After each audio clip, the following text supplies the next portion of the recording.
this, and we gonna go back. What are we in December right now? December, Yep. November, October. We gonna go back a few months to October. Okay. Okay. History Yep. was made in October for the Team History. USA men's team. History. History. What type of history Well, was made? I Was will it history, say or was history it a slash. streak breaking? Well, we got out of the drought. You know what I'm saying? Okay. We were stuck in the desert. You know, barely had any water left. You Parched. know, it's hot. So dry. We crawling. But then we see the light at the end of the tunnel. We see a mirage. We In see the some desert. camels Light at coming the end of the in the tunnel. desert.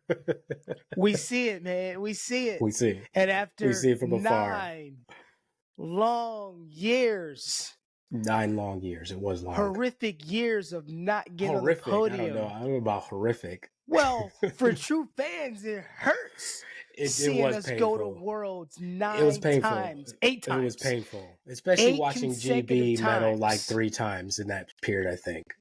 Do you understand? Yeah. So after See another red, white, and blue up there. Yeah, man.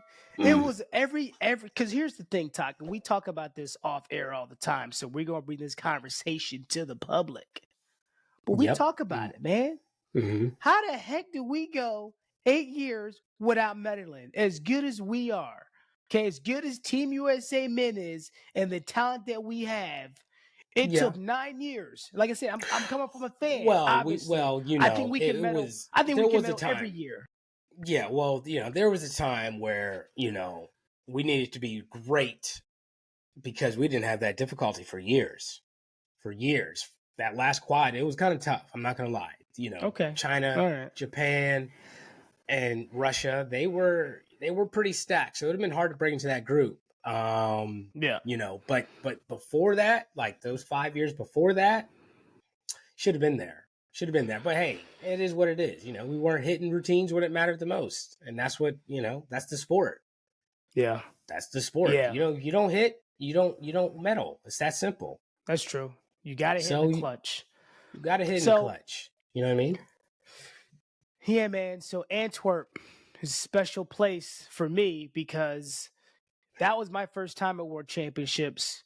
You've always talked about how it is competing internationally, but not only competing internationally, going to watch competition internationally is a whole different feel. Yes. And I've been at multiple Winter Cups, U.S. Championships, JLs. I've been to I even went to Canadian Nationals that one year to see Sam Zakuti go out there and win in Waterloo. You know, beautiful area. And right outside of Toronto.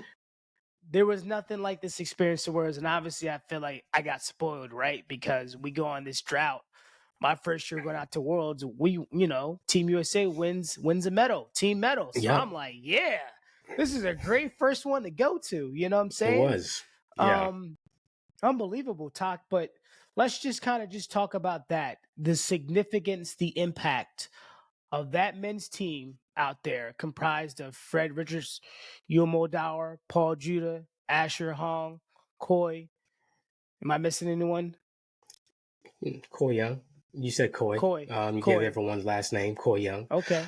So we just go by Khoi's at that level now where we just call him Khoi. Once you don't even need to say his last name. Once you win 3 medals at your first Worlds, you on a first name basis now. He's on first name basis, just Khoi. Yeah. Straight Khoi. up. Straight up. He's earned the right.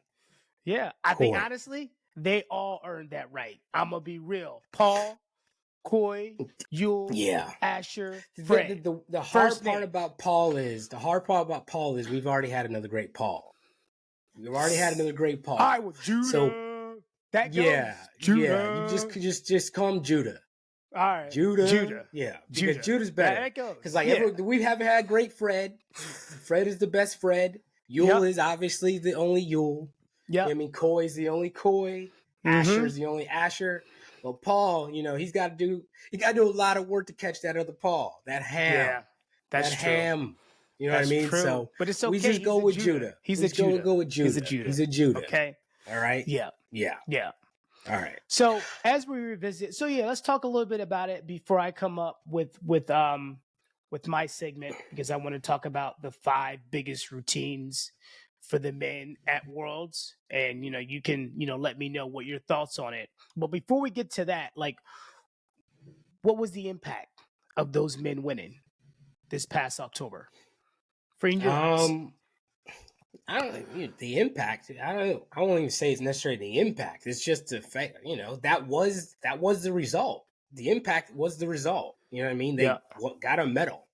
You know what I mean? Regardless of what it does moving forward, they medaled at a World Championships, and it had been a long time. So for me, the impact is like, well, now they know they can. They're in a position to feel like they're going into the Olympics with some momentum. with some momentum, you know what I mean, with some swag to them. You're going to get a lot better coverage going into this Olympics, knowing that they placed at the last Olympics. So it just, for one, I'm just happy it just puts them in a good light going into the Olympics. Yep. Because that should hopefully increase the coverage of them going to the Olympics, which is always great. But the impact was the impact. You know what I mean? The impact was that, we're finally back on the podium. So that's what it was for me. It wasn't like any long lasting type of thing. They still got to earn it next year. So yeah, that's my thought on it. Now I want to talk about Taqiy. My top 5 moments, routines I feel like that were quote unquote game breakers of World Championships, and you can let me know your thoughts. Wait, for who? We're talking about Team USA. We're talking about World Championships as a whole. For the Team USA men. I comprise throughout every competition. Every competition. Okay, all right. Throughout every competition. Let's go for it. Yep. All right, here we go. And I'm gonna kind of go in sequence a little bit. Here's the thing. We've done well at team qualifications before, right? So for me, I'm not sure if there was really any routine that I can put in my top 5 of anyone hitting routines on that day. Obviously, I guess an honorable mention would be the guys that were able to do well, Yul and Khoi and Juda, Fred, and Asher to make event finals, all around. Yeah. And those are important, but we always usually historically have done well in team qualifications. So for my top 5, 4 out of 5 are in team finals, right? And so for me, let's go for it. So for me, the first one that kind of comes up to plate was in the middle of at the end of that third rotation, okay? We were rotating. Who were we rotating with the world? We were rotating with Japan or we were rotating with Great Britain? Yep. No, Japan. We were with Japan, right? So we were going back and forth with Japan, and I just felt like to end the rotation, number 5, Asher hung boning his Suk Fulin vault. What do you think about this? That was the 4th rotation. Get it right. 4th rotation. 4. 4th rotation. 4th rotation. Yeah. What do you think? Asher's vault at that time, how things were kind of panning out because I was there at the meet, and it just seemed like that was a big vault. Well, they needed a big vault. Like I said, you can say Paul stayed on his feet on the difficult vault that he had only competed. That was only his 3rd time competing it, but Asher was the one that was like, we got that swagger back going into that last rotation. So I'll give you that one at number 5. Okay. I'll give you that. All right. Next up, number 4. All right. This was big. Because this routine by Yul, closing out rotation 5 on P-bars, sticking that P-bar routine. The momentum was building from Asher on vault, right?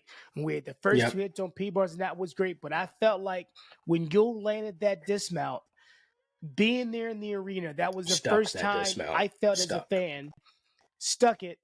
That was the first time I felt, and even it looked like Team USA felt, we gonna medal today. I feel like that was, vault was better momentum. We just want to be competitive, right? And I think the confidence of the team started building. They had to keep climbing. They had to keep climbing throughout the whole competition. So that routine was a routine that was like, we are in medaling position.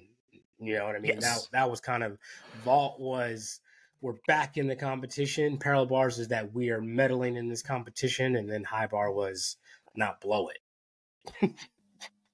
Exactly. So that now leads me to number 3, Juda on high bar.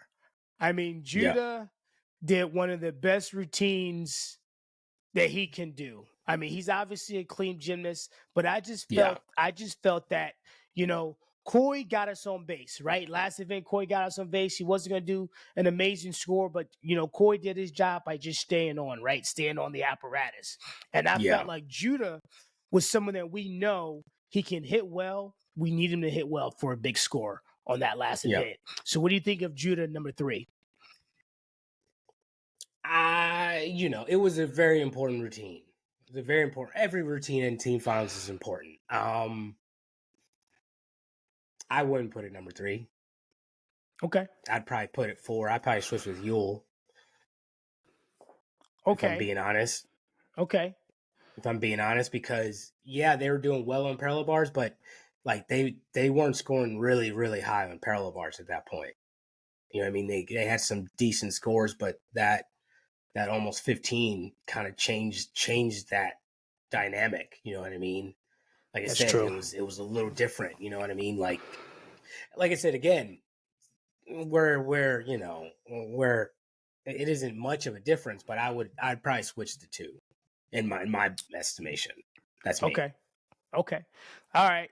Number 2 on my list. This is the only routine that I considered in the top 3 that is not part of team qualifications. I mean team finals is Khoi Young hitting pommel horse.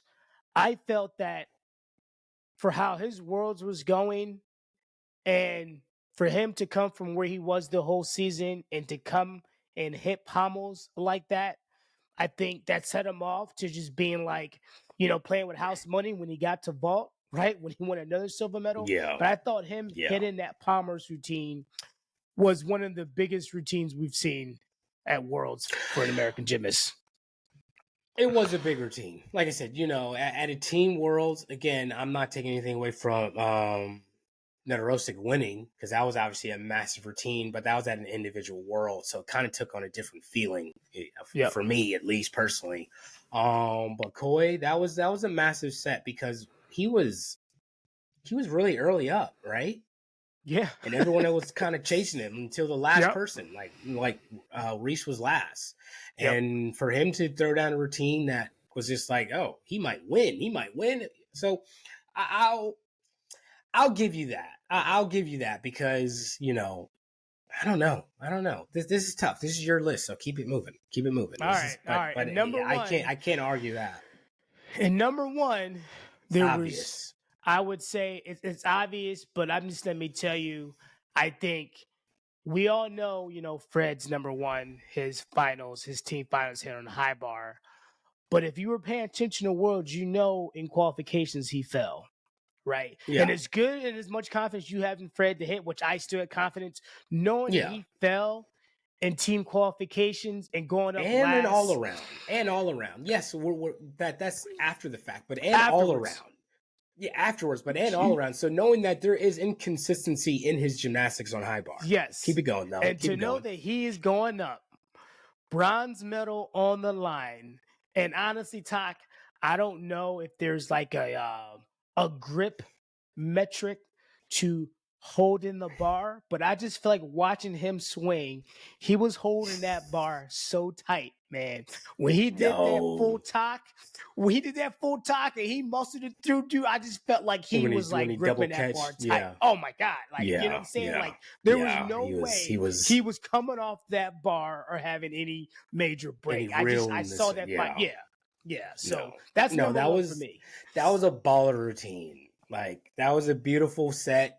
And he did it at his first World Championships, going up last, sticking the dismount, and then he held that that stick position with the head nod. I got the chills. Oh, he was like, yeah, he knew it, man. And I was he knew it.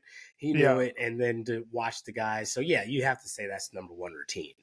You have to. So that's obvious. But good job, Fred. That was baller. Man. So is there any routine you think I left out? I mean, you think it kind of I got the crux of it? I mean, no, you got the crux of it. You got the crux of it.